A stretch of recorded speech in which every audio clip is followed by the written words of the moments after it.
Ankou, Breton/Ankou and Ankou, is a servant of death in Breton, Cornish and Angcoffin Cornish, Welsh, Wyr, Angowan Welsh, and Norman French folklore 1. Ankou appears as a man or skeleton wearing a black robe and a large hat which conceals his face, or, on occasion, simply as a shadow. He wields a scythe and is said to sit atop a cart for collecting the dead, or to drive a large, black coach pulled by 4 black horses and accompanied by 2 ghostly figures on foot 1-2.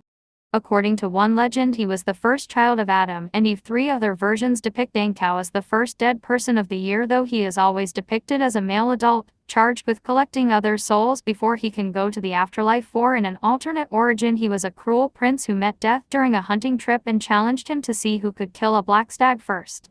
Death won the contest and the prince was cursed to roam the earth as a ghoul for all eternity. 1 Sometimes he is depicted as the king of the dead whose subjects have their own particular paths along which their sacred processions move. 5. Ankou is mentioned by Anatole Lebras, a writer and collector of legends, in the Legend of Death.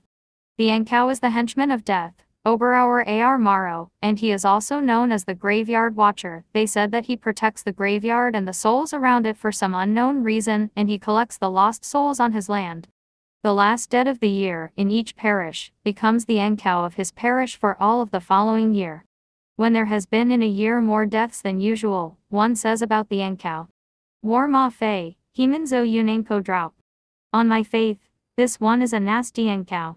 Every parish in Brittany is said to have its own Ankou. 1 In Breton tradition, the squealing of railway wheels outside one's home is supposed to be Carrigal and Ankou, the wheelbarrow of Ankou. 6 Similarly, the cry of the owl is referred to as Labus and Ankou, the death bird. 6 The Ankou is also found on the baptismal font at La Martyr, where he is shown holding a human head. 7. In Ireland, there is a proverb that states when the Ankou comes he will not go away empty.